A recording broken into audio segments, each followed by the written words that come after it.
हिंगोली शासकीय विश्राम गृह पर भारतीय जनता पार्टी हिंगोली की ओर से 14 जून शनिवार को पत्रकार परिषद का आयोजन किया गया था। पत्रकार परिषद में राज्य के कैबिनेट मंत्री अतुल सावे ने केंद्र के मोदी सरकार की उपलब्धियां गिनाते हुए सरकार के यशस्वी 11 सालों में देश की प्रगति, अनेक जन कल्याणकारी योजनाओं व विश्व भर में बढ़ते हुए भारत के प्रभाव को लेकर चर्चा की। पत्रकार परिषद में विधायक तानाजी मुटकुले, भाजपा जिला अध्यक्ष गजानन घुगे के साथ भारतीय जनता पार्टी के पदाधिकारी व कार्यकर्ता उपस्थित थे। पत्रकार बंधूंचे आजच्या या पत्रकार परिषद मध्ये स्वागत करतो मी। मोदी सरकारचे 11 वर्ष पूर्ण झाले। सेवा, सुशासन व गरीब कल्याण चे हे 11 वर्ष आहेत आणि माननीय मोदीजींनी या 11 वर्षात एक विकसित भारत, आत्मनिर्भर भारत आणि संकल्प से सिद्धी अशा या मुद्द्यांना घेऊन हे 11 वर्ष सरकार चालवलं। या 11 वर्षात आपण बघितलं असेल की भ्रष्टाचार मुक्त सरकार त्यांनी चालवण्याचा पूर्णपणे प्रयत्न केलेला आहे। जो 140 कोटी भारतीयांना म्हणजे त्यांचा साथ घेऊन या भारताच्या विकासासाठी त्यांनी पूर्णपणे प्रयत्न केलेला आहे।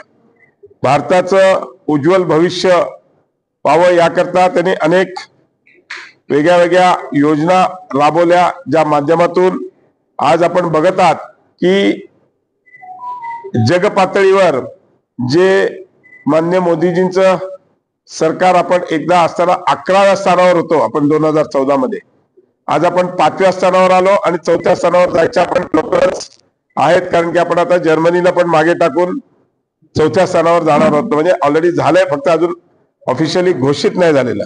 पण आपण बघितलं असेल की जागतिक पातळीवर पण आपण आज एक वेगळ्या स्थानावर आलोय।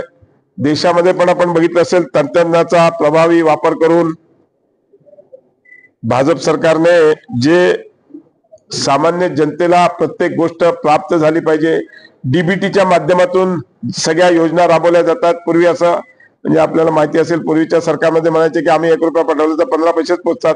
ह्या सगळ्या गोष्टींना आपण आळा घालण्याकरता माननीय मोदी सरकारने मागच्या 11 वर्षात जो काही सरकारी लाभ आहे तो डायरेक्ट डीबीटीच्या माध्यमातून जनतेपर्यंत पोहोचला पाहिजे याकरता प्रयत्न चालू आहे।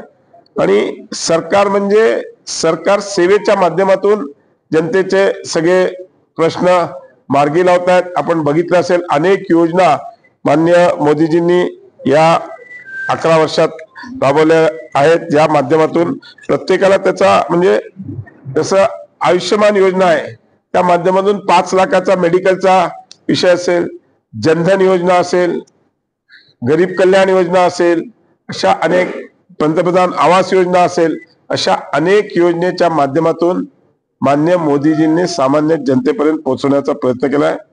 आणि आपण या ऑपरेशन सिंदूरच्या माध्यमातून बघितलं असेल की आज जागतिक पातळीवर आपण स्वयंभूत भारताने आपल्या स्वतःने तयार केलेल्या सामग्रीच्या माध्यमातून आज जो अटॅक केला आणि आज ऑपरेशन सिंदूर यशस्वी करण्यामध्ये जे माननीय मोदीजींचं सरकार यशस्वी झालं त्याचं कारणच आहे की आपण मागच्या 11 वर्षात जी काही पूर्वी कसं असायचं की मिलिटरीला लागणारं वेपन्स हे ते सगळे आपण इम्पोर्ट करायचो, आता स्वतः भारत सरकार या सगळ्या गोष्टी तयार करते आणि त्या माध्यमातून जनतेपर्यंत म्हणजे आज त्याच्यामुळे मेक इन इंडियाच्या माध्यमातून सामान्य जनतेच्या माध्यमातून ज्या काही लागतात त्या सगळ्या सामग्री आपलं सरकार तयार करते। भ्रष्टमुक्त सरकार जो माननीय मोदीजींचा संकल्प होता तो पण त्यांनी नीट व्यवस्थित आज जसं उज्ज्वला योजना असेल, गरीब कल्याण अन्य योजना असेल, आवास योजना असेल, जलजीवन मिशन असेल, जनधन योजना असेल, आयुष्यमान भारत असेल, किसान सन्मान निधी असेल, अशा या सगळ्या डायरेक्ट डीबीटीच्या माध्यमातून आज राबवलाय। पूर्वी कसं असायचं की पैसा दिला की तो खालपर्यंत पोहोचत नसायचा, पण आज माननीय मोदीजींनी हा सगळा मधला म्हणजे काय म्हणतात ते बाबूराज किंवा कमिशन राज हा सगळा बंद केला। त्यांनी डायरेक्ट सगळ्यांना या सगळ्या माध्यमातून लोकांपर्यंत हे आणि जसं ज्या ज्या गोष्टी त्यांच्या लक्षात आल्या की जसं आता मेडिकलसाठी लोकांना पैसे लागतात कारण की लोक कर्ज कधी काढतात, तसंच बेटी बचाव बेटी पढावच्या माध्यमातून जसं मुलीच्या लग्नाला लोक कर्ज करतात, त्याच अशा या सगळ्या योजना मोदीजींनी आणून आज सामान्य जनतेसाठी 11 वर्षात काम केलेले.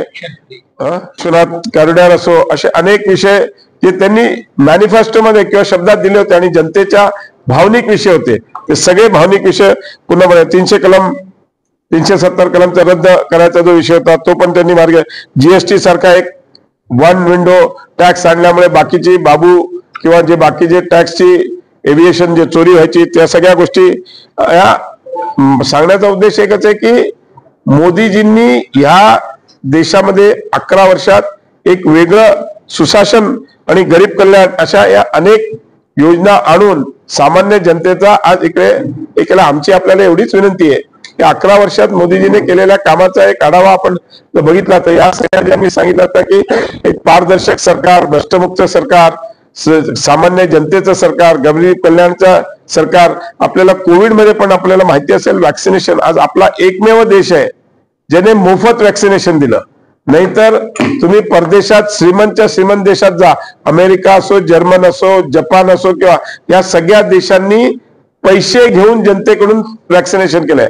आपला एकमेव देश आहे भारत ज्याने मोफत वॅक्सिनेशन पूर्ण आज 140 कोटी जनतेला द्यायचा प्रयत्न केलेला आहे. सांगण्याचा उद्देश एकच आहे, मोदीजींच्या काळामध्ये या 11 वर्षात आपल्या देशाला एका वेगळ्या प्रगती स्तरावर आज जागतिक पातळीवर आज ऑपरेशन सिंदूर पण तुम्ही जर बघितलं तर सगळ्या आपल्या इंडिजिनियस म्हणजे भारतात तयार केलेल्या सामुग्रीच्या माध्यमातून सगळा आपला अटॅक झालेला आहे आणि आपण त्याच्यात यशस्वी झालेलो.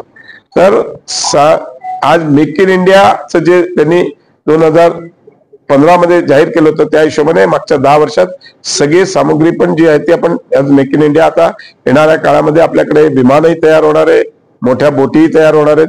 अशा सगळ्या या माध्यमातून देश स्वयंभूत ह्या हिशोबाने त्यांचं तयारी आहे. माझी एवढीच विनंती आहे की मागच्या 11 वर्षात केलेल्या कामाचा लेखाजोखा आपण आपल्या प्रसार माध्यमाच्या माध्यमातून की मोदीजींनी या योजना राबवल्या आहेत त्या योजनेबद्दल आपण सगळ्या जनतेला त्याची माहिती आहे पण आपण पण द्यावी एवढीच या ठिकाणी विनंती करतो.